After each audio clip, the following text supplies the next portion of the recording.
애굽 사람이 여호와께 경배하리라. 그날에 애굽이 부녀와 같을 것이라. 그들이 만군의 여호와께서 흔드시는 손이 그들 위에 흔들림으로 말미암아 떨며 두려워할 것이며, 유다의 땅은 애굽의 두려움이 되리니 이는 만군의 여호와께서 애굽에 대하여 정하신 계획으로 말미암음이라. 그 소문을 듣는 자마다 떨리라. 그날에 애굽 땅에 가나안 방언을 말하며 만군의 여호와를 가리켜 맹세하는 5 성읍이 있을 것이며, 그중 하나를 멸망의 성읍이라 칭하리라. 그날에 애굽 땅 중앙에는 여호와를 위하여 제단이 있겠고, 그 변경에는 여호와를 위하여 기둥이 있을 것이요, 이것이 애굽 땅에서 만군의 여호와를 위하여 징조와 증거가 되리니 이는 그들이 그 압박하는 자들로 말미암아 여호와께 부르짖겠고, 여호와께서는 그들에게 한 구원자이자 보호자를 보내사 그들을 건지실 것임이라.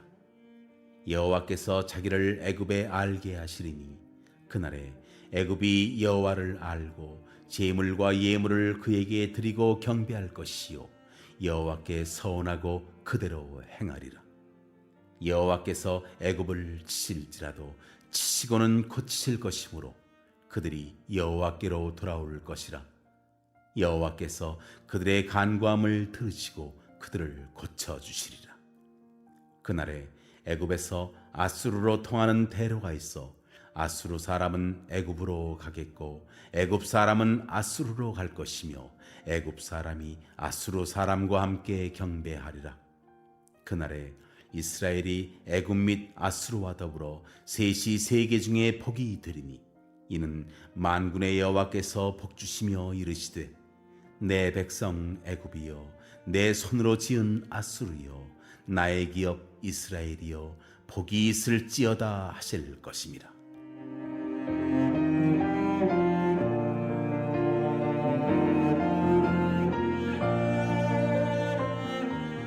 아멘. 오늘의 말씀은 복음으로 하나 되는 역사, 복음으로 하나 되는 역사라는 제목으로 이 새벽의 말씀을 함께 나누도록 하겠습니다. 하나님의 심판의 그 궁극적인 목적은 이스라엘을 멸망시키려고 하시는 것이 아니라 회복하시려는 데 목적이 있습니다. 우리가 앞서 살펴보았듯이 15장부터 18장까지의 내용은 이방 나라에 대한 심판입니다. 모압과 또 아람과 북이스라엘, 구스에 대한 심판의 내용을 담고 있습니다. 오늘 말씀의 19장은 애굽에 대한 심판의 내용입니다. 하나님께서는 남유다에게 애굽은 의지할 것이 못 된다고 말씀하십니다. 실제로 애굽은 이스라엘에게 많은 영향을 끼친 나라이기도 합니다. 그래서 애굽을 의지하려는 그 유다의 생각을 깨뜨리시고 이스라엘을 회복시키는 날이 올 것이라 말씀하십니다. 이 회복의 의미는 그 이스라엘을 그동안 괴롭혔던 애굽과 아수르가 자신의 죄를 회개하고 화해함을 말하고 있습니다. 그리고 이방 나라들을 회복시킬 것이라 또 말씀하십니다. 그날, 즉 하나님의 심판의 때가 오면 이집트 사람은 겁에 질린 여자처럼 하나님을 두려워할 것이라고 말합니다. 16절 말씀입니다. 그날의 애굽이 부녀와 같을 것이라. 그들이 만군의 여호와께서 흔드시는 손이 그들 위에 흔들림으로 말미암아 떨며 두려워할 것이며, 전에 이스라엘을 괴롭게 하고 또 억눌렸던 사람들이 유다의 이름만 듣고도 모두 두려워할 것이라 말합니다.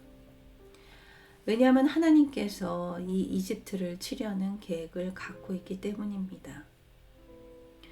왜 이집트 사람들은 그 소문만 듣고도 두려워하며 떨어할까요? 이는 전에 모세가 출애굽했을 때 이스라엘 백성들을 노예에서 내려오기 위해 하나님께서 행하셨던 그 일들을 이집트 사람들은 이미 알고 있기 때문입니다. 조상들이 전해주는 그 이야기를 통해 하나님이 누구신지, 또 하나님의 계획으로 이집트에 얼마나 많은 재앙들이, 그 끔찍한 재앙들이 내려졌는지 이미 아버지의 아버지를 통해 그 경험을 알았기 때문입니다. 그래서 그날이 오면 이집트 땅의 5성의 사람들이 가나안 말, 곧 히브리 말을 하고 하나님께 충성을 맹세할 것이라 또 말씀하십니다. 18절 말씀입니다. 그날에 애굽 땅의 가나안 방언을 말하며 만군의 여호와를 가리켜 맹세하는 5성읍이 있을 것이며 그중 하나를 멸망의 성읍이라 칭하리라. 그 신약 시대의 복음이 각 족속에게 들어가 그곳에 하나님의 나라가 건설되는 그 역사를 미리 보게 하십니다. 애굽의 가나안 방언, 즉 유대 언어가 통용이 되고 여호와를 섬기기로 맹세한 성읍이 5개나 생기는데 그중 하나님의 멸망의 성읍이란 이름을 갖고 있지만 하나님의 성읍으로 바뀔 것입니다. 또 애굽의 중앙에 그 여호와의 제단이 생기고 애굽 변방 또 국경에 여호와의 기둥 즉 기념비가 세워질 것이라 말씀하십니다. 19절과 20절 말씀입니다. 그날의 애굽 땅 중앙에는 여호와를 위하여 제단이 있겠고 그 변경에는 여호와를 위하여 기둥이 있을 것이요 이것이 애굽 땅에서 만군의 여호와를 위하여 징조와 증거가 되리니 이는 그들이 압박하는 자들로 말미암아 여호와께 부르짖겠고 여호와께서는 그들에게 한 구원자이자 보호자를 보내사 그들을 건지실 것임이라. 이건 아주 중요한 말씀입니다. 애굽에서 여호와를 섬기는 자들이 부르짖으면 하나님께서 한 구원자이자 보호자를 보내셔서 그들을 건져주겠다라는 그 약속의 말씀이기 때문입니다. 이집트라는 나라에도 그리스도가 임하는 자리, 성령 하나님이 역사하는 자리를 만들겠다는 뜻입니다. 즉 하나님의 백성으로 불러주시겠다라는 그 약속의 말씀입니다. 지금 이집트의 그 종교의 분포를 보면 90%는 이슬람이지만 10%는 기독교로 구성되어 있습니다. 그 중에 알렉산드리아 콥트 정교회가 있습니다. 이 정교회가 그 이집트에서 가장 큰 기독교 안에 드는데 약 1000만 명에서 1500만 명의 그 신자들이 있다고 합니다. 이들은 구약 시대에 오늘 읽은 이 말씀 이사야 19장 19절에 수많은 예언자들에 의해 예언되었던 이 말씀인 이 이사야 말씀을 자부하며 신앙을 지킵니다. 그래서 실제로도 로마 네로 황제 때 그 재위하는 동안 수많은 기독교 핍박이 이루어질 때도 이 이집트에서는 교회가 세워지고 그리스인이나 유대인과는 달리 많은 이집트 원주민들이 기독교 신앙을 받아들이게 됩니다. 이 이집트에 가장 먼저 복음을 전한 이가 바로 마가복음의 저자인 마가입니다. 그 복음을 영접한 자들은 하나님을 경배합니다. 21절 말씀입니다. 여호와께서 자기를 애굽에 알게 하시리니 그날에 애굽이 여호와를 알고 제물과 예물을 그에게 드리고 경배할 것이요 여호와께 서원하고 그대로 행하니라. 이 이사야의 예언은 현재도 진행하는 현재 진행형입니다. 하나님이 애굽을 치실지라도 다시 고치시고 돌아오게 하겠다는 말씀이십니다. 그 일들이 복음으로 인해 실현되고 있습니다. 그리고 이집트 사람 중에 하나님께 간구하는 자가 생기고 그들의 기도가 이루어지는 일들이 그 복음으로 인해 성취되고 있습니다. 22절 말씀입니다. 여호와께서 애굽을 치실지라도 치시고는 고치실 것이므로 그들이 여호와께로 돌아올 것이라. 여호와께서 그들의 간구함을 들으시고 그들을 고쳐주시리라. 애굽이 하나님의 백성이 될 수 있었던 이유는 그들이 하나님께 돌아왔기 때문입니다. 하나님을 믿지 않았던 애굽은 하나님의 심판의 결과로 하나님을 알게 되고 하나님을 예배하는 나라로 변하게 됩니다.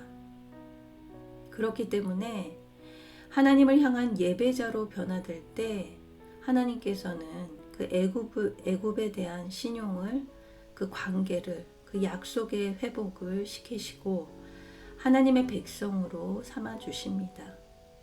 그리고 하나님께 돌아왔을 때 그 이집트의 사람들이 하나님께 기도해도 그 기도를 들으시고 고쳐 주십니다. 더 나아가 이집트와 아수르의 후예들이 복음을 통해 소통하고 함께 하나님을 경배하는 표적들이 나타나고 있습니다. 23절 말씀입니다. 그날에 애굽에서 아수르로 통하는 대로가 있어 아수르 사람은 애굽으로 가겠고 애굽 사람은 아수르로 갈 것이요 애굽 사람이 아수르 사람과 함께 경배하리라. 이스라엘, 애굽, 아수르를 이 세 나라뿐만 아니라 복음이 들어가는 모든 나라와 그 모든 영역에서 그 대로를 만들어 복음을 영접하는 자들의 복의 통로가 되게 하신다고 말씀하십니다. 24절 말씀입니다. 그날에 이스라엘이 애굽 및 아수르와 더불어 셋이 세계 중에 복이 되리니.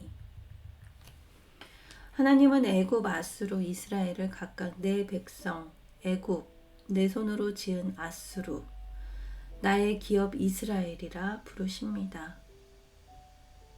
정말 하나님의 놀라운 계획입니다. 이미 창세전에 이들을 위한 하나님의 계획은 정해져 있고 신약시대의 복음이 각 족속에게 들어가 하나님의 나라가 건설되는 역사를 보게 하십니다. 그리고 우리는 그 계획에 쓰임받는 하나님의 사람들을 보게 됩니다. 우리도 마찬가지입니다. 우리 또한 그 계획에 쓰임받는 하나님의 사람으로 세워졌습니다. 지금도 우리 주변에 수많은 애굽과 아수르와 이스라엘이 있지 않습니까? 오늘 말씀을 통해 내게 속한 애굽과 아수르와 이스라엘에 주님의 말씀을 선포하며 또 여호와의 기둥을 세우는 저와 여러분이 되길 기도합니다. 사랑의 하나님, 이방을 향한 하나님의 계획을 보며 내가 속한 자리에 애굽과 아수르와 이스라엘에게도 하나님의 계획이 있음을 알게 하심 감사합니다. 그곳에 하나님의 복음이 전해지길 기도합니다. 매일 기도와 말씀으로 지혜를 구하고 입을 열어 선포하길 기도합니다. 우리에게 말의 지혜와 언어의 노련함을 허락해 주시옵소서.